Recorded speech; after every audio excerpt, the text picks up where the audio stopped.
হ্যাঁ, একটা জিরোতে বেরিয়ে এসেছিলাম, মানে with no money in hand. আমি আমার লাইফটাকে 17 পর থেকে জিরো থেকেই স্টার্ট করেছি। আমি বাধ্য হই প্রায় ওই মানে বৈঠকটাও, মানে আবার বৈঠক থেকেও বেরিয়ে আসতে। একসঙ্গে সংসার পাতে তোমরা একসঙ্গে একটা ক্যাফে পেতেছিলে। হ্যাঁ, আমার যেটা একমাত্র সোর্স অফ ইনকাম, আমার যেটা 5 বছরের আমার নিজের কেরিয়ার, নিজের সবকিছুই আমি যেটার মধ্যে ঢেলেছিলাম। 18 এন্ড 19-এর শুরুতে, 18 এন্ডও নয়, 19-এর শুরুর দিকে আমার সত্যি একটা অ্যাফেয়ার হয়, কিন্তু সেটা ওই কোভিডের সময় ভেঙে যায়। সেখানে কি তুমি ফেলুদা? আমি ফেলুদা। ওর কাছে খুব একটা ফিল্মের অফার এখন অব্দি আসেনি এখানে, কারণ আমি টেলিভিশন প্রায় 5 বছর করিনি। মানে আমি একদম আলটিমেটলি প্রোডিউসার পাইনি, সিনেমাটা ডিরেক্ট করা হয়নি। একটা মর্গের ভেতরে নেক্রোফিলিয়া চলছে, এগুলো তো কেউ ভাবতেও পারেনি। বা স্বাস্থ্য ব্যবস্থার পশ্চিমবঙ্গে যে কি দুরবস্থা, সেইটা তো আমরা জানতাম না এতদিন। নমস্কার, নিবেদিতা অনলাইনে আপনাদের স্বাগত। আমি নিবেদিতা দে। আমার সঙ্গে আজকে আছে খুব পরিচিত মুখ, আপনাদের খুব প্রিয় সৌম্য বন্দ্যোপাধ্যায়। ও তো খুব পরিচিত মুখ টিভির ঠিক, ও সিরিজের ঠিক, কিন্তু আরো পরিচিত মুখ এই যে ওর যে ব্যাচটা আছে, হ্যাঁ, তাতে ও আরো বেশি পরিচিত হয়ে উঠেছে। এবং আচ্ছা, তো আমরা সৌম্যর সঙ্গে একটু কথা বলি, জানতে চাই যে ও এখন কি করছে, কি করবে, ওর প্ল্যানিং কি, কিভাবে এগোচ্ছে, এই সমস্ত। ঠিক আছে, তোমার এই যে নতুন একটা সিরিয়াল আসছে বললে যে তেঁতুল পাতাতে তুমি অ্যান্টাগনিস্ট হিসেবে যাচ্ছ, তো তুমি বারবার এরকম নেগেটিভ ক্যারেক্টারে ঢুকছো কেন? আমার মনে হয় এটা কিছুটা ইয়ের পরেও হয়েছে, মানে নষ্টনীরের পরে হয়েছে। নষ্টনীরটা অন্যরকম হওয়ার দরুন এখন মানুষের মনে হচ্ছে যে কয়েকটা নেগেটিভ ক্যারেক্টার। কিন্তু তোমার নষ্টনীর নেগেটিভ ক্যারেক্টারটা মানে নেগেটিভ লোকে ভাবার, মানে ভাবতে কষ্ট হচ্ছে লোকের, কিন্তু মানে যেভাবে এগিয়েছে চরিত্রটা, তাতে তোমাকে ঠিক নেগেটিভ চরিত্র ভাবতে যারা দর্শক দেখছে তারা প্রথমে তো সেটাকে নেগেটিভ হিসেবে নেয়নি। ঠিক বাজিগারের শাহরুখ নয়, না না না না, একদমই নয়। বাজিগারের শাহরুখ খুব গ্লোরিফাইড। এখানে যেটা হয়েছিল, যখন নষ্টনীরের গল্প আমাকে বলে অদিতি এবং সম্রাজ্ঞী যে লিখেছেন, প্রথম সিরিজটা যখন হয়, তো আমাকে যখন রোলটা অফার করা হয় এবং কথা হয় এই নিয়ে, তখন মনে হয় প্রথম কথা হচ্ছে যে এই মানুষগুলোকে না আমরা অহরহ দেখি এবং আমাদের আশেপাশেই দেখি, পরিবারের মধ্যে, বন্ধু বান্ধবের মধ্যে, চেনা পরিচয়, পাড়ার মধ্যে, অথচ বিশ্বাস করতে সত্যি কষ্ট হয় কিন্তু যে এই মানুষটা এরকম ভাবতে পারি না। সম্মান বলে একটা গল্প ছিল, সেটা ভীষণ, মানে এটা মানে সেটা করেছিল মল্লিকা সারাভাই আর মুনমুন সেন আর মিঠুন সম্ভবত, সীসা বলে একটা সিনেমা, অনেক কাল আগে। সিনেমাটা খুব একটা ইয়ে হয়নি, কিন্তু শঙ্করের গল্পটা খুব ফেমাস, মান সম্মান। সেটাও কিন্তু এই ধরনের, মানে তাকে বোঝা যায় না সে যে এরকম। তো আমার মনে হচ্ছিল এটা আমার অভিনেতা হিসেবে একটা দায়িত্ব হয়তো, যে এটা ফুটিয়ে তোলার। এবং বাই গডস গ্রেস ভালো হয়েছে। তোমার নষ্টনীর তো লোকে ভীষণ ভালো নিয়েছে, ভীষণ ভালো নিয়েছে, মানে ওটা তোমার একটা, মানে একটা জায়গা, একটা জায়গা হিসেবে। তো তোমার এই ক্ষেত্রে দিয়ে, মানে তোমার ফিল্মের দিকটা কিরকম? মানে এখন তো ফিল্মে সবাই, আমার কাছে খুব একটা ফিল্মের অফার এখন অবধি আসেনি। মানে যেগুলো হয়তো এসছে সেগুলো খুবই, মানে খুব একটা ইন্টারেস্টিং নয় বলে হয়তো করিনি, কিন্তু সত্যি খুব একটা ফিল্মের অফার আমার কাছে কোনোদিনও আসেনি। মানে তুমি কতদিন সিরিয়াল করছো বলো তো? দেখো, আমি কাজ শুরু করেছি ফিল্ম ইন্ডাস্ট্রিতে, আমি অ্যাকচুয়ালি অভিনেতা হিসেবে ঢুকিনি প্রথমে। তো আমি তখন বম্বেতে পড়াশোনা করতাম, কলেজে পড়তাম, সেই সময় আমার ইন্ডাস্ট্রির সাথে যুক্ত হওয়া। কি সাবজেক্ট ছিল তোমার? আমার ছিল মাইক্রোবায়োলজি। ও বাবা! মাইক্রোবায়োলজি নিয়ে পড়াশোনা করে তারপরে আমি অ্যাকচুয়ালি মিউজিক ইন্ডাস্ট্রিতে ঢুকে গেছিলাম। আচ্ছা। তারপরে ওখান থেকে আস্তে আস্তে, কিন্তু আমার ইন্ডাস্ট্রিতে কাজ হচ্ছে 2000 সাল থেকে, আর কলকাতা ইন্ডাস্ট্রিতে আসা হচ্ছে 2008-এ। আচ্ছা, তাহলে অনেকদিন হলো। হ্যাঁ, 2008 থেকে এখানে টেলিভিশন সিরিয়ালে আমি দেখেছি, মানে সিরিয়ালে প্রোটাগনিস্ট ছিলে। হ্যাঁ, 2008 থেকে আমি এখানে টেলিভিশন করি। তোমার বিশেষ কাজগুলো একটু বলে নাও তো, কি কি? 2008-এ প্রথম এখানে যে কাজটা শুরু করি সেটা হচ্ছে অসম্ভব। তারপরে 2009-এ অগ্নি পরীক্ষা, তারপরে চারুলতা, তারপরে সানন্দায় অল্প অল্প প্রেমের গল্প। এই 4টে মেইন কাজ প্রথমে। তারপরে 2টো সিরিয়ালে আমি ক্যামিও রোল করি মাঝখানে, কারণ আমি টেলিভিশন প্রায় 5 বছর করিনি। মানে আমি নিজে একটা ব্রেক নেব, আর নিজের কাজ করব, কোথাও টেলিভিশনে একটা স্ট্যাগনেন্সি মনে হচ্ছিল ও যে আচ্ছা 5 বছর, আচ্ছা। হ্যাঁ, এবং তারপরে তখন মনে হয়েছিল যে নিজে ডিরেক্ট করব একটা সিনেমা, কিন্তু আলটিমেটলি প্রডিউসার পাইনি, হ্যাঁ সিনেমাটা ডিরেক্ট করা হয়নি। কিন্তু তখন ওই আমার যে ক্যাফেটা সেটা তখনই খোলা হয়েছিল, এবং 5 বছর ওটার পেছনে ও আচ্ছা ওই 5 বছর ওই সময়টাই। তার মাঝখানে দুটো সিরিয়ালে আমি জাস্ট এক মাস করে ক্যামিও করেছিলাম। ওটা কি তোমার একটু সময় নষ্ট বলা যায়? না, একদমই। আচ্ছা, ওটা একটা কনসিয়াস ডিসিশন ছিল, এবং এটা বিশাল লাইফ এক্সপিরিয়েন্স, সাংঘাতিক। আমি দেখছি ওখানে, ওটা একটু পরে আসছি আমি। সাংঘাতিক লাইফ এক্সপিরিয়েন্স। তো আমি একদমই সময় নষ্ট করবো না। অনেকে প্রশ্ন করতে পারে বা এখন মনে হতে পারে ওই সময়টা যখন আমার প্রচুর কাজ, আমি পিকে, তখন আমার ছেড়ে দিয়েছি, কিন্তু আমার মনে হয় পুরোটাই এক্সপিরিয়েন্স, এবং লাইফে তো ওরকম ভাবে থাকে, মানে জানি না আমরা যে কাল কি হবে, কি করবো জানি না। তো তাই জন্য ওটা মজাই একদিকে, যে একটা নতুন রকম ভাবে এক্সপিরিয়েন্স গেইন করেছি, এবং আর্টিস্ট হিসেবেও মনে হয় আমি অনেকটা ম্যাচিওরড হয়েছি তারপরে। না, আমি তোমাকে দেখেছি আবার বৈঠকে গিয়ে, তোমাকে দেখে আমি খুব অবাক হয়েছিলাম। বাবা, টিভিতে দেখেছি, আমি জানতাম না যে আবার বৈঠকটা তোমাদের। তো আমি তখন জানতাম, তা আমি জিজ্ঞেস করেছিলাম, আমি খুব অবাক হয়েছিলাম যে এরকম একটা টেলিভিশন, তখন কিন্তু এত টেলিভিশন স্টারদের ক্যাফে ছিল না।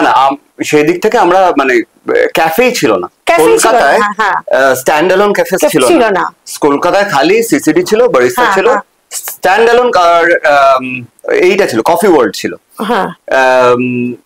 স্ট্যান্ড অ্যালোন ক্যাফে ছিল না। আমরা পায়োনিয়ার একদম কারণ আমার মনে আছে আর দুটো ক্যাফেই খুলেছিল, একটা হচ্ছে ওয়াইজ আউট আর একটা হচ্ছে মিসেস ম্যাকপাই। কিন্তু মিসেস ম্যাকপাই বা ওয়াইজ আউট যেগুলো বলছে, তার থেকে আবার বৈঠক এত ফেমাস হয়েছিল। আমার মনে আছে আমরা বন্ধুরা মিলে, মানে যখন আমরা স্কুলের বন্ধুরা যখন মিট করতাম, তখন আমরা ছিল আমরা যাদবপুরে আবার বৈঠকে যাব, মানে এরকম। তারপরে আবার বৈঠকটা আবার কেটে গিয়ে আর একটা নতুন আবার বৈঠক। না, ওটা যেটা হয়েছিল প্রথমে, ওটার নাম ছিল বৈঠক। আচ্ছা, এটা ছিল হচ্ছে মুদিয়ালিতে একদম রজনী সেন রোডে। হ্যাঁ, মানে রজনী সেন রোড, আচ্ছা, ফেলুদার বাড়ি। তো আমরা তখন থেকেই ওটাকে ফেলুদার বাড়ি হিসেবে, কারণ রজনী সেন রোডে জায়গা পাওয়ার পরে, কিন্তু 2 বছর 2012 থেকে 14 ওখানে থাকার পর ওটা না ফিনান্সিয়াল লসে যাচ্ছিল। তার কারণ একটাই, কারণ হচ্ছে জায়গাটা খুব ছোট ছিল। সবাই সুনাম করছে, ইয়ে করছে, কিন্তু জায়গাটা বুঝতে পারছে না। সবাই বুঝতে পারছে, আসছেও, কিন্তু জায়গাটা এত ছোট যে আমি তো অনেক মানুষকে বসাতে পারছি না, কমফোর্টেবল নয় জায়গাটা তখন, তো তাই জন্য রিটার্ন হচ্ছিল না। তো তারপরে 14 সালে ওটাকে বন্ধ করে যোধপুর পার্কে করা। যোধপুর পার্কে করার পরে জায়গাটা বড় হয়, অনেকটা বড় হয়, এবং যোধপুর পার্কে ওটা 16তে জায়গাটা আবার শিফট করা হয়। মানে যেই জায়গায় ছিল, ওখানকার যিনি মালিক ছিলেন, উনি একটা সময় পরে বলেন যে না, আমি এটার এখানে কন্টিনিউ করতে দিতে পারছি না, তো এটা যদি তোমরা শিফট করে দাও। তো তখন আবার 16-র এন্ডে ডিসেম্বর মাসে ওটাকে শিফট করে ওই এখন যেখানে আছে সেখানে, মানে ওটাকেই ওখানে শিফট করা হয়। এবং ওই বৈঠকটা যখন যোধপুর পার্কে আসে, তখন ওটার নাম হয়ে যায় আবার বৈঠক। হ্যাঁ, আমরা ওই আবার বৈঠকে গিয়েছি। হ্যাঁ, তো ওখানে তো লাইভ মিউজিক হতো, তারপরে তোমাকে স্বরলিপিকে আমরা দেখেছি, তারপরে যেখানে চলে গেছে সেখানে আর আমরা কোনোদিন জায়গা পেতাম না আর কি। হ্যাঁ, তারপরে এদিক ওদিক ঘুরেছি। তো ওইটা নিয়ে একটুখানি তোমার এক্সপিরিয়েন্স বলো, তুমি কি করে খুললে, কেন খুললে, কিভাবে শুরু করলে? এইটা হচ্ছে 2012-তে। তোমার বিয়েটা কবে হয়েছিল? আমার বিয়ে হয়েছিল 2011 সালে। আচ্ছা, তুমি এটা খুলেছো 12 সালে। আচ্ছা, এইটা অল্প অল্প প্রেমের গল্প করার সময় দুজনেই করতে না, সিরিয়ালটা একই সাথে, ওই সিরিয়ালটা তো দুজনে করতাম। আচ্ছা, আমরা খালি একটাই সিরিয়াল দুজনে একসাথে, মানে স্বরলিপির কথা বলছি তো, একটাই সিরিয়াল দুজনে একসাথে করেছি, যেটা হচ্ছে অগ্নি পরীক্ষা। আচ্ছা, তারপরে ওটা শেষ করার, মানে অল্প অল্প প্রেমের গল্প শেষ করার পরে আমি বললাম যে আমি একটা সিনেমা করার কথা ভেবেছিলাম, গল্প, রাইট সবই ছিল, কিন্তু ওই প্রডিউসারের দরুন পাওয়া হয়নি, আর তাই জন্য সিনেমাটা করা হয়নি। সিনেমা না করে ক্যাফে, এটা কিন্তু দারুণ না। তখন মনে হলো যে আমাদের একটা কিছু তো করতে হবে যেটা সাস্টেন করার জন্য। আমি যদি টেলিভিশন এখন করব না ভাবি, আমার মনে হচ্ছে যে টেলিভিশনে আমি নতুন করে কিছু দিতে পারছি না, আমার নিজের একটু ম্যাচিউরিটি লাগবে ইন টার্মস অফ, আমি নিজে আরেকটু, মানে অভিনয়টাকে ভালোবেসে অভিনয় করেছি তো, মানে কোনোদিন খালি মুখ দেখাবো, আমি ফেমাস হবো বলে অভিনয় করিনি, অভিনয়টাকে ভালোবেসে। জানলা তো আমি মাইক্রোবায়োলজি নিয়ে পড়াশোনা করেছি, ওটা নিয়ে কাজ করতে পারতাম, ওটা অনেক বড় তোমার ভবিষ্যৎ হতে পারতো। তো তারপরে আমার মনে হয়েছিল যে না, তাহলে একটা কিছু করি যেটা সাস্টেন করতে পারবো। নিজেকে মানে নিজের ভাত রুটির জায়গাটা হয়ে যাবে, তারপরে আমার যখন মনে হবে কোনো ভালো কাজ পেলে আমি করবো, না হলে করবো না। সেইখানে দাঁড়িয়ে তখন মনে হয় তাহলে কি করা যায়, তখন মনে হলো যে ঠিক আছে একটা ক্যাফেই তো করা যায়, যে এরকম এবং এমন একটা ক্যাফে যেখানে মানুষ গান বাজনা করে, যেখানে মানুষ এসে নিজের বই নিয়ে আলোচনা করবে, যেটা একটা কালচারাল হাব হবে। আমি ওখানে সোলাঙ্কির সঙ্গে মিট করেছি, প্রিয়াঙ্কা যেত, আমি যতবার গেছি। এবং আমাদের মূল উদ্দেশ্যটাই তখন ছিল প্রচুর আসতো, টিভির প্রচুর আমি লোককে ওখানে গিয়েই দেখতে পেতাম। হ্যাঁ, এবং মানে খালি টিভির নয়, আর্টিস্টরা আসতো, এবং ওইটাকে মেইন তৈরি করার ইচ্ছে ছিল হচ্ছে একটা কালচারাল হাব, যে তার সাথে খাবারও পাওয়া যায়, হ্যাঁ অনেকটা একটু ইউরোপিয়ান স্টাইলে, যে যাতে যাতে ওই কারণ একটা জায়গা খালি কফি বিক্রি করে বসে, ওখানে বসে আমাদের মনে হচ্ছে যে একটা জায়গা যেখানে খালি কফি বিক্রি করে আমরা কিছু পাবো না, at the end of the day ওটা যদি ওই কালচারাল হাব না হয়, ওটাতে যদি কালচারালি আমি অ্যাসোসিয়েটেড না হই, তাহলে কোনোভাবেই ওটা কিছু করা যাবে না। তো ওই 2012-তে তখন কিভাবে লোন নিয়ে ইয়ে করে একটা ক্যাফে, ছোট্ট করে একটা ক্যাফে শুরু হলো।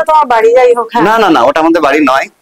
আর এই তখন নতুন নতুন সব জিনিসপত্র কেনা হলো, আমি তখন কিছুই জানি না, আমি রান্না বান্না জানি কিছুটা, কিন্তু সেটা আমার বহু বছর একা থাকার দরুন রান্না বান্না, এবং আমি ছোটবেলা থেকে রান্না করতে ভালোবাসতাম, তাই জন্য ওই কিছুটা জানতাম, কিন্তু এই মেশিনে কফি বানানো থেকে শুরু করে কিছুই জানতাম না। মেশিন গুলো তো তোমাকে কিনতে হবে বা ভাড়া করতে হবে? না, সবই কেনা হয়েছিল ওই ইয়ে করে, কিছুটা আমাদের নিজেদের টাকা আর কিছুটা ব্যাংকের থেকে লোন। তখন প্রথমবারে পাইনি, তখন একজন হেল্প করেছিলেন। একসঙ্গে সংসার পাতে তোমরা একসঙ্গে একটা ক্যাফে পেতেছিলে। এবং হ্যাঁ, একদমই তাই। তারপরে ওই আস্তে আস্তে কফি বানানো শেখা, কফি অলরেডি একটি ছেলে এসে আমাকে পুরো ফার্স্ট ট্রেনিংটা দিয়েছিল। তারপরে আমার কাছ থেকে প্রচুর, এখন তো এমন হয়েছে, এখন কোনো নতুন ক্যাফেতে গেলেই কোনো না কোনো ছাত্রকে খুঁজে পাই আমার। মানে ইনফ্যাক্ট এই যে এই তুমি একটু আগে বলছিলে উই ডিমান্ড জাস্টিসের যে এই আন্দোলনের সময় স্বাস্থ্য ভবনে একদিন একটা 6 ফিট 6 ইঞ্চি লম্বা ছেলে, সে হঠাৎ করে এসে আমার পায়ে হাত দিয়ে প্রণাম করছে। কি করছে দেখি, বিদ্যুৎ বলে একটা ছেলে, সে এক সময় আমার ছাত্র ছিল, সে নিজে বেকারি শেফ। হ্যাঁ, তো এই মজা যে এখন প্রচুর ছাত্রছাত্রীরা কাজ করে, তোমার কাছ থেকে শিখে কাজ করে। এবং ওই ক্যাফেটা যখন শুরু হয় তখন ওই আমরাই নিজেরাই করতাম ম্যাক্সিমামটা, আমি রান্নার দিকটা সামলাতাম ম্যাক্সিমাম। আচ্ছা, কারণ আমাদের তখন কি বানাতে পারো? এখন মোটামুটি সবই বানাতে পারি। হ্যাঁ, কারণ বইটাকে লাস্ট আমি থাকার দরুন, মানে থাকার সময় যে কটা রেসিপি ছিল সবই ম্যাক্সিমামই আমার বানানো। আচ্ছা, এবং বেকারিটা তো পুরো আমার, কারণ ওটা মা শুরু করেছিলেন। বইটা যখন শুরু হয় তখন আমার মা বানাতেন, এবং মা খুব ভালো ছিলেন। হ্যাঁ, মা ছোটবেলা থেকে কেক, হ্যাঁ মানে বাড়িতে যে কেক গুলো বানানো হতো আগেকার দিনে, সেই কেক, তারপরে পেস্ট্রিজ, তারপরে তোমার ব্রেড, এগুলো মা ছোটবেলাতে বানাতেন। তো যখন এইটা শুরু হয় তখন মাকে বললাম যে তুমি কিছু কিছু বানিয়ে দাও। তখন মাদের নিজের ইচ্ছায় এইগুলো বানিয়ে দিতেন, পুডিং বানিয়ে দিতেন। মানে ইনফ্যাক্ট আমি যতদিন ছিলাম ততদিন পুডিংটা তো মায়ের কাছ থেকে আসতো। আমরা তো ভীষণ খুশি খুশি ক্যারামেল পুডিং তোমাদের ওখান থেকে কিনে নিয়ে চলে আসতাম। যতদিন খেয়েছো ততদিন আমার মারই বানানো। ও আচ্ছা, দারুণ। 2016-17 এপ্রিল মাস অব্দি মায়েরই বানানো ছিল। আচ্ছা, তারপরে যেটা হলো, ওটা তো 14 পরে ওটাকে চেঞ্জ করা হলো, এবং তারপরে 16-তে যেটা হলো, ওই 16-র এন্ডের দিকে তখন স্বরূপী প্রেগনেন্ট। আমাদের ওই নোটিশ দিলেন যিনি, যার বাড়ি ছিল ওটা প্রথম, যেটা যোধপুর পার্কে যে প্রথম জায়গাটা ছিল, সেই জায়গাটাতে উনি বললেন যে এটা আমরা আর কন্টিনিউ করতে পারবো না। এবার ওনার যেটা এগ্রিমেন্ট ছিল সেই অনুযায়ী প্রায় অগস্ট সেপ্টেম্বরে পরের বছর আমাদের 17 অগস্ট সেপ্টেম্বর আমাদের ছেড়ে দিতে হবে। এদিকে আমাদের মানে স্বরূপের প্রেগন্যান্সি ডেলিভারি ডেট ছিল হচ্ছে ওই এপ্রিল মাস নাগাদ। ওই সময় তো করা সম্ভব না, মানে সম্ভব না বলে আমি ওটা প্ল্যান করলাম। মানে তখন খোঁজাখুঁজি, আগের বছর থেকে খোঁজাখুঁজি শুরু হয়ে গেল, এবং মোটামুটি ওই সেপ্টেম্বর মাস নাগাদই, 16 সেপ্টেম্বর মাস নাগাদ আরেকটা জায়গা পেলাম যেখানে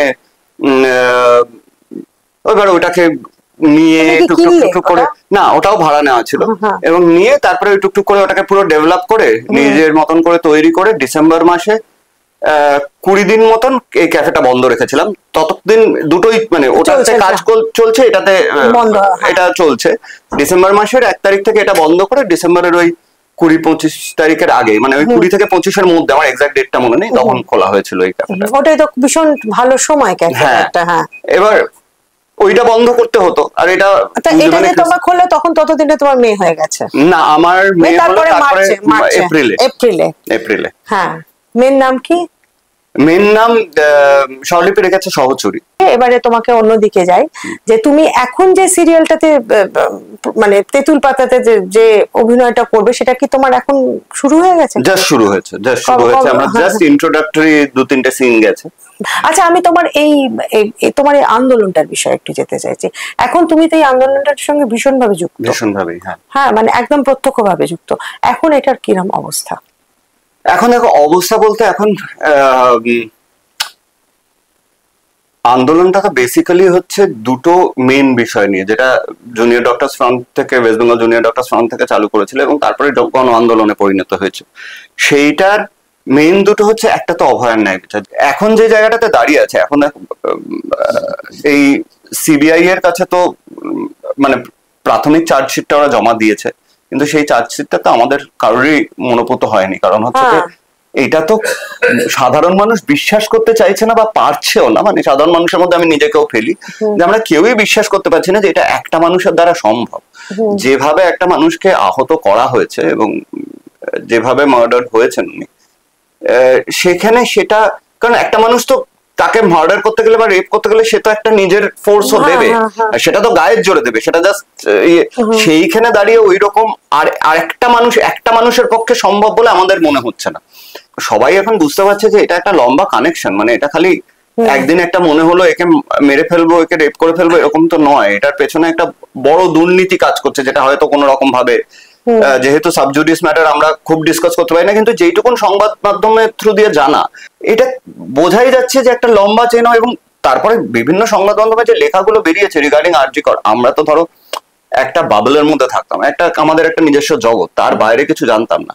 এই ঘটনার জন্য তো সবাই জানতে পেরেছে যে এই হসপিটালগুলোতে কি কি হয়, মানে এবং কি কি চলতো। মানে একটা মর্গের ভেতরে নেক্রোফিলিয়া চলছে, এগুলো তো কেউ ভাবতেও পারেনি। বা এই মেডিকেল ওয়েস্ট যে রিইউজ হচ্ছে, আজকে যখন আমরা হসপিটালে যাই আমরা জানি না যে এই যে গ্লাভস গুলো ইউজ হচ্ছে, এটা রিইউজ করা হচ্ছে। হ্যাঁ, বা সার্জিক্যাল ইনস্ট্রুমেন্টস রিইউজ করা হচ্ছে। মানে এটা তো বিশাল বড় ক্ষতি। সিরিঞ্জ রিইউজ করা হচ্ছে।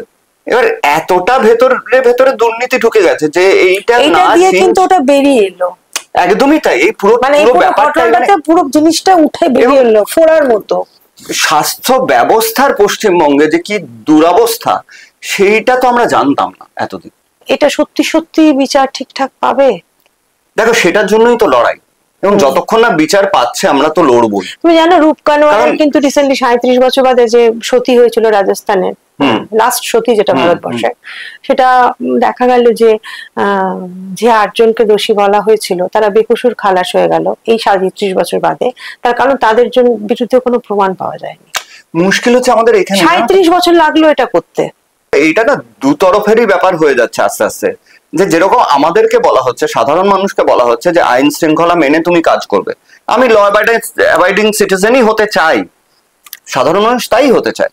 কিন্তু উল্টো দিকে আজকে দেখো, এই ঘটনার পরে কতগুলো rape and murder in West Bengal. আজকে এই গত দুদিনে আমি 3টে ঘটনা শুনেছি। একটা 7 বছর, একটা 11 বছর, 6.5 বছর। কি এবার কোথাও গিয়ে অভিযুক্তকে পিটিয়ে মেরে দিচ্ছে। কখনোই সেটা আমরা মানে ভালো চোখে দেখি না, যে না, কিন্তু আইনটাকে আমরা নিজের হাতে তুলে নিতে পারি না। কিন্তু মানুষ যারা তুলে নিচ্ছে, মানে আমাদের সুরক্ষার জন্য যারা দায়ী, তারা যদি নিজেদের কাজ না করতে পারে, তারা যদি সেই সুরক্ষাটা না দিতে পারে, মানুষ তো এইরকম আনরেস্টি হয়ে যাবে। কাজের ক্ষতি তো হয়েছে, তাই? হ্যাঁ, সেটা তো হয়েছে। সেটা যে হয়নি তা নয়, আমাদের সবারই হয়েছে যারা যারা এটাতে যুক্ত। কিন্তু দেখো, আলটিমেটলি না, আমি বাড়িতে গিয়ে খুব সুন্দর করে ঘুমোতে চাই। মানে আমি জানি আমার মা বাবা যেটুকুন পড়াশোনা করিয়েছেন, তাতে আমি যদি অভিনয়টা নাও করতে পারি, আমাকে যদি এখানে সো কল চান্স না দেওয়া হয়, আমি কিছু না কিছু করে ডাল ভাত রুটি অ্যারেঞ্জ করে নিতে পারবো। সেটার অভাব হবে না, সেটা কেউ আটকাতে পারবে না। তোমার একটু স্কুলিং, তোমার ছোটবেলা কোথায় কেটেছে, পড়াশোনা কি করেছো, হ্যাঁ, এগুলো একটু আমরা শুনি। হ্যাঁ, আমার একদম ছোটবেলা কেটেছে হচ্ছে দুর্গাপুরে। আমি বর্ন এন্ড ব্রট আপ এর দুর্গাপুর। আচ্ছা, বাবা কি করতেন? বাবা দুর্গাপুর স্টিল প্ল্যান্টে চাকরি করতেন। স্টিল প্ল্যান্টে, আচ্ছা আচ্ছা আচ্ছা। আর আমার পুরো সংস্কৃত জগতের সাথে যোগ মায়ের থ্রু দিয়ে। আচ্ছা। মা হিন্দুস্তান ক্লাসিক্যাল মিউজিকের ও আচ্ছা ভোকালিস্ট ছিলেন। আচ্ছা মায়ের থ্রু দিয়ে গান, মানে মায়ের পেট থেকে গান শোনা। হ্যাঁ হ্যাঁ এবং তারপর দুর্গাপুরে স্কুলিং হচ্ছে জেভিয়ার্স, হ্যাঁ 10 অব্দি। তো স্কুলের সাথে, পাড়ার নাটকের সাথে যুক্ত, নাচের সাথে যুক্ত, গানের সাথে যুক্ত, স্কুলেরও তাই। হ্যাঁ। অদ্ভুত ভাবে ছোটবেলায় আমাকে প্রত্যেকবারই নাটকে নেওয়া হতো, আর প্রত্যেকবারই আমাকে মেয়ে সাজানো হতো। মানে তখন ছেলেদের স্কুল, কিছু করার নেই, ওখানে মেয়ের রোলটা কে করবে, তো আমাকেই দেওয়া হতো। আমি বন্ধু বান্ধব এদের থেকে সব কস্টিউম টস্টিউম জোগাড় করে মেয়ে সেজে অভিনয় করে যেতাম। তো এই ফর্সা টুকটুকে ছিল, মেয়ে সুন্দর করে সাজিয়ে দিত। হ্যাঁ, আর আমার ওই ইনহিবিশনটা ছিল না, মানে কোনোদিন মেয়ে হব না, বা মেয়ে হলে আমার কিছু লোকে বলবে বা কিছু একটা বলবে, আমার সেটা কাউকে না কাউকে তো সাজতে। হ্যাঁ, আমার উল্টে ভালোই লাগতো, মনে হতো যে একটা বেশ মজার চ্যালেঞ্জ, বেশ মজার চ্যালেঞ্জ। হ্যাঁ, ইনফ্যাক্ট ক্লাস 9-এ আমাদের তখন শেক্সপিয়ার পড়ানো হতো বলে আমাদের ছিল হচ্ছে অ্যাজ ইউ লাইক ইট, আর আমাদের চল ছিল হচ্ছে স্কুলে যে নাটকটা পড়ানো হবে 9-10 সেটা অভিনয় করা। আচ্ছা আচ্ছা, তাহলে ভালো তো। হ্যাঁ, তো সেই শেক্সপিয়ারের হিরোইনও হয়েছে। তো সেখান থেকে হয়তো প্রাথমিক ভাবে নাটকের এবং যে নাটকটা দেখছিলাম আছে ইনস্টাতে, হ্যাঁ, ফেলুদার একটা নাটক করছি। ফেলুদার নাটক করছো, কি নাটকটার নাম? এটা নাটকটার নাম হচ্ছে গোলাপি মুক্তা রহস্য। কারেক্ট, হ্যাঁ, গোলাপি মুক্তা রহস্য, এবং মিউজিকটা রয়েছে, ওটা আমি ওটা চালিয়ে রেখে দিয়েছিলাম কালকে অনেকক্ষণ। হ্যাঁ, হ্যাঁ, এটা এখন মানে 2023-এ এই নাটকটি শুরু হয়। গোলাপি মুক্তা রহস্য নিয়েই এই নাটকটা অঙ্কুর বলে একটি নাট্যদল ওরা করে, ওরা পাঠভবনে স্টুডেন্টসরা ফর্ম করেছিল। সেই নাট্য দল থেকে আমাদের প্রায় 9টা শো হয়ে গেছে। এই নাটকটা আমার মনে হয় আমার ক্যারিয়ারের একটা বিশাল হাইও, কারণ হচ্ছে যে এই একটা ফেলুদা করা অন স্টেজ, সেটা একটা বুক দুপুর করছিল, যে দুপুর করছিল যে সেখানে কি তুমি ফেলুদা? আমি ফেলুদা। আচ্ছা, তোমার তোপসে তোপসে চয়ন বলে একটি ছেলে, চয়ন এখন রেডিওতে কাজ করে, কিন্তু তখন মানে জাস্ট কলেজ পাস করছে, এরকম একটা চোখের ডিরেক্টর যিনি শুভদীপ চক্রবর্তী, উনি জটায়ু করে। এবং ওটাতে আরো অনেকে আছে, ফাল্গুনী কাকা আছে, আবিরের বাবা, পঞ্চুদা আছে, পঞ্চুদা খুব নাম করা একজন থিয়েটার পার্সোনালিটি। 9টা শো করেছো? 9টা শো করেছি, 9টাই প্রায় হাউসফুল। আমার এই একেন বাবুতেও তো তুমি আছো। হ্যাঁ, ছিলে। আর একেন বাবুটাও কিন্তু একটা কোথায় যেন সত্যজিৎ রায়ের একটা মানে কি যেন লুকিয়ে রয়েছে না? হ্যাঁ, মানে কারণ হচ্ছে যে একেন বাবু যখন আমাদের 2018-তে আমরা একেন বাবু করার কথা হয়, মানে 17-র এন্ডের দিকে আমাকে বলে যে একেন বাবু হচ্ছে এবং একেন বাবুতে তুমি একটা চরিত্র করছো, তখন আমাদের যখন ব্রিফিং দেওয়া হয়েছিল তখন বলেছিল এটা কিন্তু ফেলুদার গল্পই, খালি চরিত্রগুলো পাল্টে গেছে, এখানে জটায়ু হচ্ছে মেইন ডিটেকটিভ, আর ফেলুয়ার তোপসে পাশে আছে, মানে একদম ইয়ে করে দেওয়া হয়েছে। মানে ওটা হচ্ছে ব্রিফিং, মানে প্রথম ব্রিফিং এর সময়। এবং তাই কিন্তু হ্যাঁ, অলমোস্ট এক্স্যাক্টলি তাই। মানে আমি দেখতে গিয়েও ওটাই, মানে সেই রাজস্থানের সেই জায়গা, সেই যেন হাঁটছে ওই উনি, সেই অনির্বাণ বাবু যেটা হাঁটেন যখন, একেবারে যেন জটায়ু হাঁটছেন মনে হয়, এবং এত ভালো লাগে দেখতে কেন ওটা ভীষণ। আবার আসছে তো একটা সিরিজ ওদের আসছে দুর্গাপুরে। তোমরা যখন থাকতে সেখানে তোমার ভাই বোন? আমার বোন আছে একটি। আচ্ছা, আমার বোন আর আমার মধ্যে 5 বছরের তফাৎ। আচ্ছা, কিন্তু আজ পর্যন্ত আমরা বেস্ট অফ ফ্রেন্ডস। আচ্ছা, মানে অ্যাকচুয়ালি আমাদের কাউকে দরকার হয় না যখন আমরা দুজন থাকি। এই গতকাল ভাইফোঁটা গেল, ও ছিল এসে, ওই সময়টা মানে অদ্ভুত, মানে বোনের সাথে ছোটবেলা থেকে আমাদের প্রচন্ড ঝগড়া ঝাঁটি মারপিট। তার সাথে মানে ইনফ্যাক্ট মজার ব্যাপার হচ্ছে, স্কুলে পড়ার ধরুন একটা ঘটনা বলি। স্কুলে পড়ার সময় বোন একদিন এসে বলেছে যে দা ভাই, আমার না একটা ছেলে ফলো করছে, তো তুই একটু যাবি? হ্যাঁ ঠিক আছে, তুই কালকে যাস। আমি ছোটবেলা তো, তখন নিজেকে ডিটেকটিভ ভেবে আমি বললাম যে তুই আগে আগে যাবি, আমি পেছনে সাইকেল নিয়ে আসবো। কিছুক্ষণ এগিয়েছি, হঠাৎ পুলিশের একটা গাড়ি আমাদের দাঁড় করিয়েছে, আমাকে বলছে যে তুমি কোথায় যাচ্ছ? আমি তো বাড়ি ফিরছি। না, তুমি ওই মেয়েটাকে ফলো করছো। হ্যাঁ, ওটা আমার বোন। বলছে অমনি বোন হয়ে গেল না? হ্যাঁ, ওটা আমার বোন। তো আমি বোনকে ডেকেছি, তো বোন তাড়াতাড়ি ছুটে এসছে, বলছে যে কি হয়েছে? বলছে যে না না, ও তোমার দাদা হয়? বলছে হ্যাঁ। বলছে ঠিক আছে, ওকে আমরা একটু নিয়ে যাচ্ছি, তো আমরা কিছুক্ষণ বাদে কয়েকটা প্রশ্ন করে ছেড়ে দেবো। বোন বলছে না, মানে ওকে নিয়ে যাবে কেন? ও কি করেছে? বলছে না, আমাদের একটু দরকার আছে। বলছে ঠিক আছে, তাহলে আমিও যাবো। এবার ও যখন জেদ করেছে তখন পুলিশ আর কিছু করতে পারছে না। এবার তখনই আমাদেরই, দুর্গাপুর ছোট জায়গা বলে সবাই প্রায় সবাইকে চিনে, সবাই সবাইকে নয়, কিন্তু কাছাকাছি এরিয়ার সবাই সবাইকে চেনে। তো আমাদের এই বন্ধুর বাবা ওখান দিয়ে যাচ্ছেন, তখন উনি এসে বললেন না আমি ওদের চিনি, ওদের ভাই বোন নিয়ে, যে পুলিশ কিছুতেই বিশ্বাস করবে না। আর এইটা নিয়ে মা প্রচন্ড হাসাহাসি করতেন। মা বলতেন যে তোদের দুজনকে নিয়ে বেরোলে তোদের এমন হাবভাব কেউ বোঝে না, তোরা ভাই বোন, তোদের সারাক্ষণ ভাবে এরা দুজন বয়ফ্রেন্ড গার্লফ্রেন্ড ঘুরে বেড়াচ্ছে।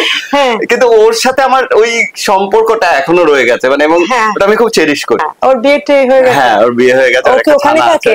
ও না, ও থাকে হচ্ছে এখানেই হরিদেবপুরে। ও, তাহলে তো তোমাদের কাছাকাছি। তুমি থাকো হরিদেবপুরে কেন? না, আমি থাকি হচ্ছে বিক্রমগড়ে।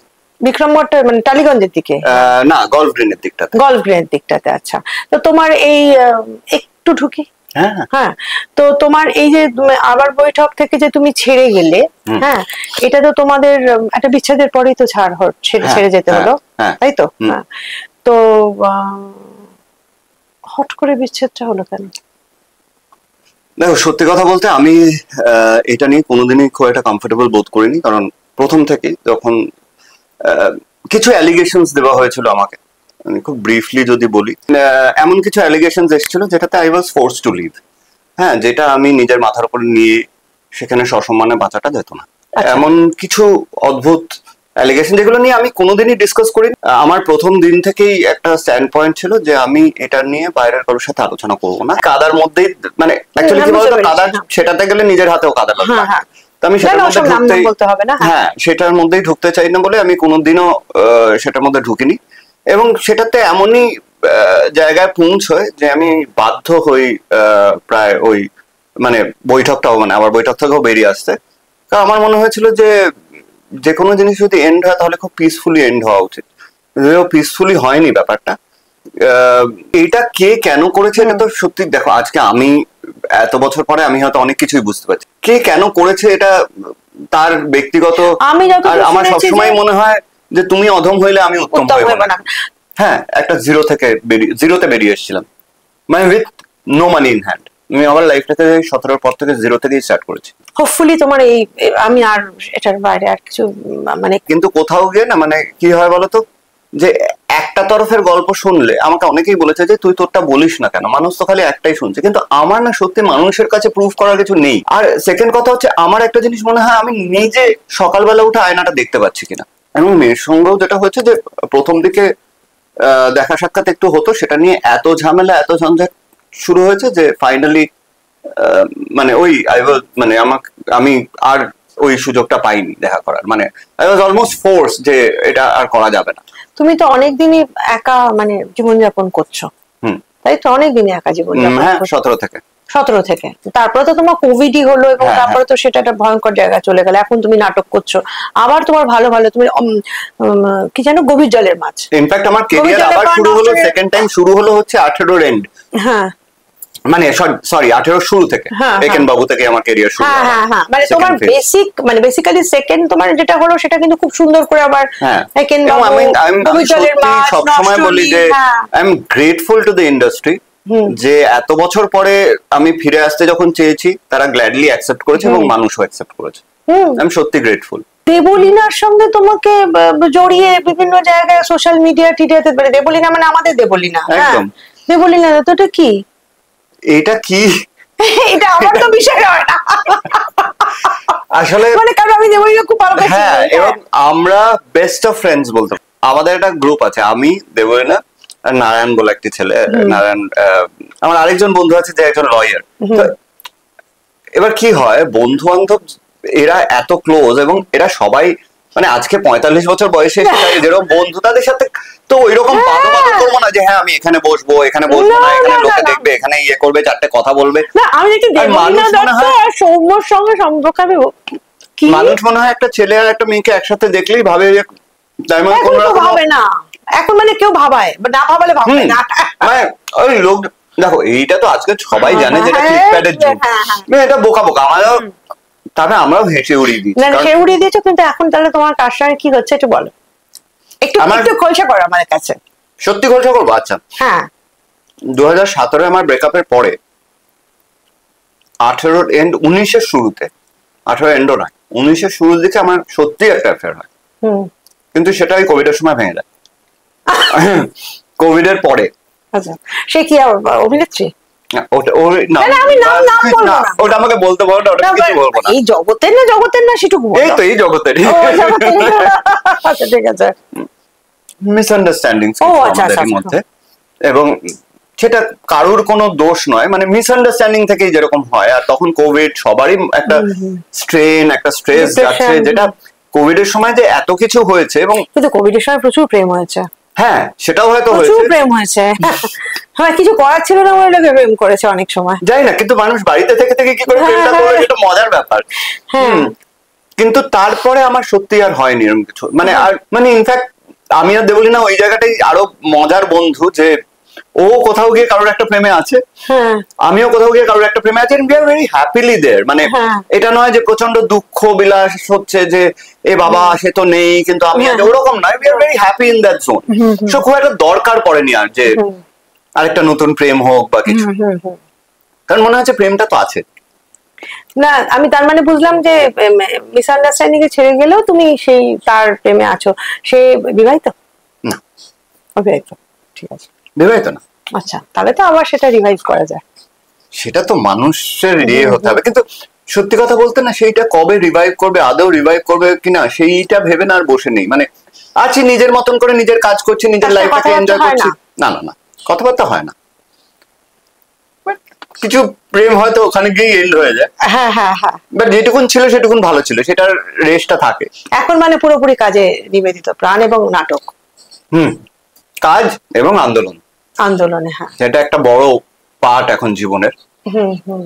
কারণ সত্যি মনে হয় কোথাও গিয়ে মনে হয় জানো তো, যে আমরা আর কতদিন, মানে আর খুব বেশি হলে 20-25 বছর কি 30 বছর বাঁচবো, মানে আইডিয়ালি মানুষের জীবন হিসাবে আমরা যদি দেখি, এটা 65-70 হচ্ছে আইডিয়াল, মানে তোমার মানে ক্রিম। হ্যাঁ, মানে তারপরে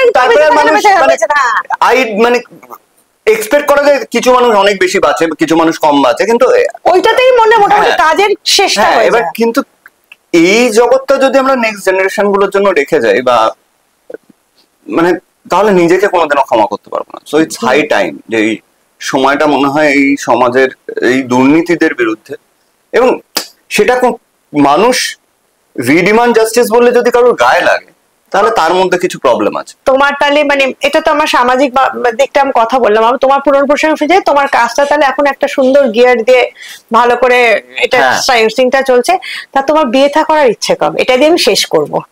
আমার এখন সত্যিই কোনো ইচ্ছে নেই, সত্যি কোনো ইচ্ছে নেই। আমি তোমাকে বললাম যে আমি আরেকটা রিলেশনে জড়িয়েছিলাম, কিন্তু সেটা যখন সেটা যদি কোনোদিন টার্ন আউট করতো তাহলে হয়তো করতাম। ও আচ্ছা, কিন্তু মানে সেটা বিয়ে করবো বলেই এগিয়েছিলাম। আচ্ছা, কিন্তু সেটা যখন করেনি, তখন এখন এই মুহূর্তে দাঁড়িয়ে, এবার আগামী দিনে কি হবে আমি জানি না, আগামী দিনে আমার অন্য কোথাও চেঞ্জ হলো কিনা, হ্যাঁ, কিন্তু এই মুহূর্তে দাঁড়িয়ে যদি জিজ্ঞেস করো না, এখন কোনো ইচ্ছা নেই।